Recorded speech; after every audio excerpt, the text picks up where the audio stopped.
दिक्कत ये नहीं कि रोंगटे खड़े हो गए, दिक्कत ये कि 3-4 दिन हो गए ये तो चले गए, लोगों के रोंगटे खड़े के खड़े ही रह गए। अब वो रोंगटे बैठे नहीं यार। हाथ खड़े करो, कैसे अभी खड़े हो गए तो 1.5 साल में हालत खराब हो गई, हाथ ही हाथ दिख रहे थे। उन हाथ को वापस बिठाने के लिए यार 22 जने को इधर से उधर कुदाया कि नहीं कुदाया। आपको ताली नहीं बजाना है, आपको सुनना है कि मैं क्या क्या कह रहा हूँ आगे और। मैं ताली वाला आदमी नहीं हूँ कि हाथ खड़े कर लो और फलाना है, और भी मालूम पड़ेगा हाथ खड़े करो और यहाँ से फट गया, किसका नुकसान हुआ। रोते फिर इधर फटी हुई बांध लेके और बोले फट गया, बोले क्या फट गया, बोले ये फट गया, नाम भी मालूम नहीं कि इसको क्या कहते, बोला फट गया ये नाम भी मालूम, हाँ मालूम ही नहीं, बोला फट गया। तो ये फट जाए ऐसे काम मत करो। इन्होंने कह दिया कि हाथ खड़े कर लो, तो आपने भी हाथ खड़े कर दिए और ताली बजा दी। कौन बजाता है ताली? नहीं, किसका काम है बजाना, ये बताओ मेरे को आप। ये कटे फटे काम मत करो, ऐसा मत करो आप।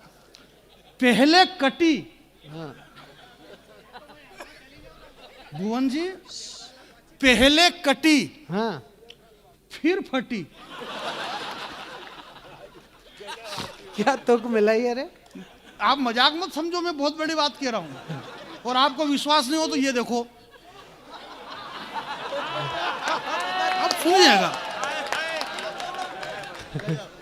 पहले ये कटी, फिर फटी, फिर फटी, इसके बाद फंसी ये तार में।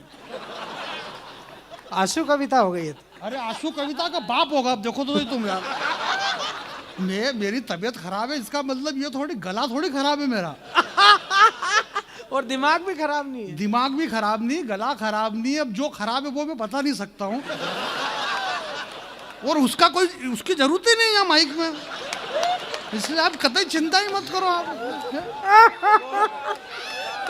समझ ही नहीं रहे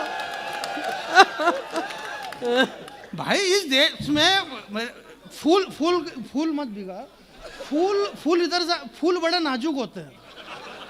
ये फूल फेंकने की चीज नहीं है, ये फाड़ने की चीज नहीं। आप फूल को चीर रहे हो तो फूल को ऐसे मत चीरो, क्योंकि फूल के चक्कर में ही तो ये पहले कटी, फिर फटी, फिर उलझी, फिर फंसी तार में। शायद ये भी आराम से, please please please sir, please दोस्त, हेलो। इसी की अटकी है ये जो शांति पकड़ो, शांति पकड़ो। अरे कवि सम्मेलन कहीं शांति पकड़ो, शांति पकड़ो। मैं ऐसी कोई बात नहीं करूंगा जिससे बिल्कुल ना तो ज्ञान की बातें करूंगा। ज्ञान की बातें करने के लिए साध्वी जी को अपन ने बुलाया था, अभी उनकी कथा है यहाँ से। उन्होंने किया जा कि 3 घंटे लगते हैं, खाचरोद में चल रही है उनकी कथा, खाचरोद से वो यहाँ आए, इसलिए आया कि यहाँ भी कुछ न कुछ ज्ञान की बातें करूँ। पर यहाँ ज्ञान की बातें उन्होंने नहीं करी।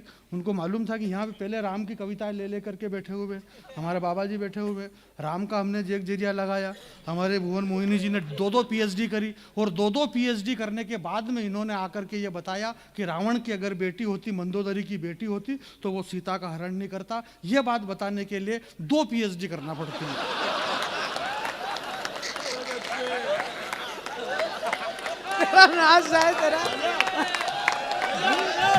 ये बात बताओ आप, रावण की मंदोदरी की बेटी, ये क्षण पढ़ा ना इन्होंने, यही पढ़ा। मंदोदरी की अगर बेटी होती तो वो सीता जी का हरण नहीं करता। ये बात बताने के लिए इनको 2 PhD करना पड़ा। 2 PhD के बाद में पता चला कि मंदोदरी की बेटी नहीं थी। अब इनको ये कौन बताएगी, इनको ये मालूम ही नहीं मंदोदरी की बेटी थी कि नहीं थी। आपको शायद जानकारी नहीं, भुवन जी मैं आपका बहुत छोटा सा जानकार हूँ, इतनी जानकारी नहीं, परंतु मंदोदरी की बेटी थी।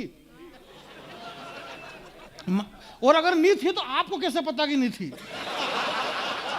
क्योंकि उस समय ना तो आप थे ना मैं था, भाई अपन दोनों नहीं थे, तो अपने को कैसे पता कि उसकी बेटी थी कि नहीं थी?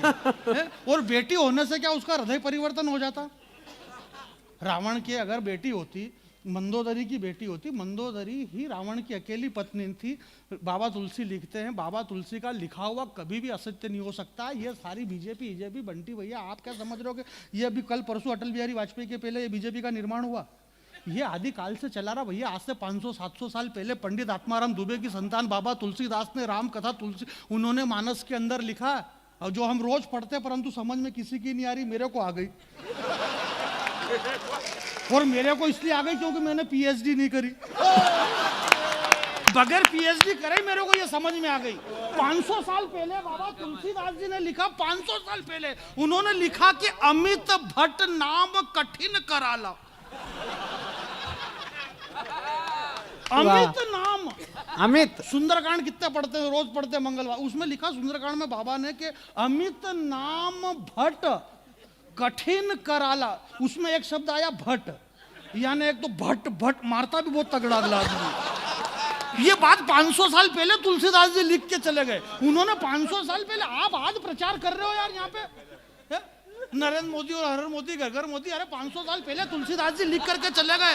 उन्होंने ये बात 500 साल पहले लिख दी। श्री रामचंद्र कृपालु भज नारायण बहु 500 साल पहले लिखा नव कंज लोचन। लोचन, लोचन कंज, कमल के जिनकी आंखें, नव कंज लोचन कंज मुख कर कंज पद कंजारुणम, जिनके चरण कमल है, आंखें कमल, हाथ कमल। 500 साल पहले कमल को फंसा के चले गए तुलसीदास जी। कोई आज तक चल गया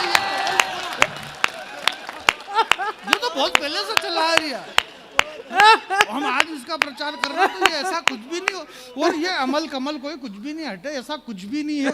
मैं आपके बीच में एक बात पहले से कह दूं, अगर मेरे को आपको 10-20 मिनट सुनना है तो पहले तो अपने राजनीतिक दुशाले उतार लेना। भारतीय जनता पार्टी का कार्यक्रम है, भारतीय जनता पार्टी के लोग बैठे, अपना राजनीतिक दुशाला थोड़ी देर के लिए उतार दे, इसके बाद मेरे को सुनने का मजा आएगा। और जो कांग्रेस के लोग हैं वो, उनके लिए छूट है, वो नहीं उतारे तो चलेगा। नहीं, उनके पास है ही नहीं तो क्या उतारे वो। क्या उतारे, अब कुछ भी नहीं तो ये ऐसा कुछ भी नहीं है। वो तो सामान्य सी बात है, आदमी को कहीं भी शांति नहीं मिले, कहीं भी। अरे कहीं भी शांति नहीं मिले। अभी आप महिलाओं से बात करो, ये वाह कितनी ठंड पड़ रही, देखो तो ये वाह कितनी ठंड पड़। अब यार ठंड में ठंड नहीं पड़े तो कहीं होएगा। ये वाह कितनी ठंड पड़े, देखो तो। अब मैंने कहा यार गोदड़ा लेके आता है घर से। कई बार ऐसा हो गया, अभी हमारे वहाँ कवि सम्मेलन करवाया तो एक हमारी कवियत्री वो मुमताज, हाँ, मुमताज नसीम, तो वो क्या हुआ कि साहब शशि भाई और ये चले गए मोहनखेड़ा, एक जगह है बहुत अच्छी जगह। तो वहाँ पे वो मुमताज जी नसीम हमारे दिल्ली की कवियत्री है। तो दिन का मामला था, वो बाजार में घूमने के लिए चले गए। वहाँ राजगढ़ में क्या है कि रबड़ी बहुत अच्छी मिलती है। बोले आओ हम तुमको रबड़ी खिलाते हैं। तो वो रबड़ी खाने के लिए चले गए। बात बहुत ध्यान से सुनना, हालांकि मेरी बातों को अक्सर ध्यान से सुनता जाता है, मैं मजाक मत समझना। परसों रोज की बात है, रायपुर के अंदर मेरा कवि सम्मेलन था। 4 लड़के बिल्कुल ध्यान से नहीं सुन रहे थे, थोड़ी दूर गए उनको उल्टी शुरू हो गई। एक बात बता रही, सुनना पड़ता। मैं आपको बोरियत करने की बात नहीं करूंगा, मैं ज्ञान की बात नहीं करूंगा, मैं कोरोना की कोई बातें नहीं करूंगा। इन्होंने कहा कोरोना आया, अरे कोरोना कोई कोरोना हो रहा ना, कहीं कुछ नहीं आया। कोरोना की मैं बात नहीं करूंगा। कोरोना हमारा कुछ भी नहीं बिगाड़ सका। 8-9 महीने रह के क्या कर लिया उसने कोरोना, उसको मालूम नहीं है। इतने सारे लोग बैठे हुए, कहाँ कोरोना कोई मरिया नहीं करया, कोई कुछ भी फोकट की बात है, नवरी फोकट की बात है कोरोना। आज से मैं आपको बता रहा हूँ भाई साहब, आज से बहुत पहले एक पुरानी बात बता रहा हूँ। सांसद महोदय आप भी उस समय नहीं थे, तब की बात है। नहीं मैं बता दूं, नहीं तो मालूम पड़ा कि ये कहते कि यार मैं तो था। तो आप उस समय नहीं थे, क्योंकि मैं बात कर रहा हूँ लगभग आज से 5000 साल पहले की। तो 5000 साल पहले, 5000 साल पहले क्या हुआ कि हेमंत पांडे जी आपने बहुत शानदार शुरुआत करी है कवि सम्मेलन की। हेमंत पांडे लखनऊ से आए, बहुत शानदार, बता रहे थे कि हमारे वहाँ कानपुर लखनऊ के पास में ही तो है। यार इसको तू ये अमन कितनी चिंता करता है यार, कानपुर की जगह लखनऊ बोल जाए तो इसको चिंता हो गई। यार कोई किसी के पास में है और कितना दूर, इसको अपने क्या लेना देना। कानपुर का कह जाता इनसे कौन से 2000 रुपये काट लेगा अगला आदमी। और इतना आप बिल्कुल ये अमन चिंता कितनी करता है यार, चिंता कर करके इसका शरीर गल गया पूरा यार, गाल में खड्डे पड़ने लग गए इसके। इतनी चिंता मत करा कर। तो मैं ये कह रहा था आपके बीच में कि एक बार भगवान श्री कृष्ण ने, बहुत ध्यान से सुनिएगा सर, योगेश्वर कृष्ण ने, साध्वी जी यहाँ पर गई, शायद वो भी मेरे इस बात को पहली बार सुनती। मैं योगी साध्वी और साधु तो नहीं हूँ, मैं बाबा नहीं हूँ, साधु नहीं हूँ, कुछ भी नहीं हूँ।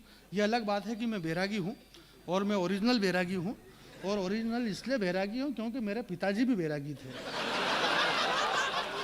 तो मैं बैरागी हूँ क्योंकि ये गुण तो पैतृक गुण आता। ब्लड कभी जाता थोड़ी है क्या भाई, ये तो ब्लड का खेल है मेरे दोस्त। तो मेरे अंदर ऐसा ब्लड है, मैं बहुत ज्ञानी आदमी हूँ, विद्वान आदमी हूँ। हमारे बीच में सत्यनारायण मौर्य बाबा साहब बैठे हुए हैं, देश के बहुत बड़े कवि, बहुत बड़े वक्ता, बहुत बड़े कलाकार आपके बीच में पढ़ेंगे। ये बात वो वाकई में इतने बड़े हैं, परंतु फिर भी मैं इसलिए भी कह रहा हूँ कि जब उनका नंबर आए तो वो भी यहाँ पे बोले कि जानी बेरागी बहुत बड़े आदमी हैं, बहुत बड़े कवि हैं। इससे क्या है कि भाईचारा बना रहता है, तारतम्य बना रहे, भाईचारा बना रहे, है ना। क्योंकि अपने को करना तो कुछ भी नहीं, अभी खाली भाईचारा बना के रखना है। और भाईचारा बनाने में अपने से बिल्कुल बर्दाश्त नहीं होता है। हम तो भाईचारा बना के ही रखेंगे। और मैं ये भाईचारा हाथ खड़े करो, मैं बिल्कुल हाथ खड़े नहीं। और आपको इतना ही मालूम नहीं बंटी भैया, इतनी तो ट्रेनिंग दो अपने विधानसभा क्षेत्र में, हाथ खड़े करो। कैसे अभी खड़े हो गए तो 1.5 साल में हालत खराब हो गई, हाथ ही हाथ दिख रहे थे। उन हाथ को वापस बिठाने के लिए यार 22 जने को इधर से उधर कुदाया कि नहीं कुदाया?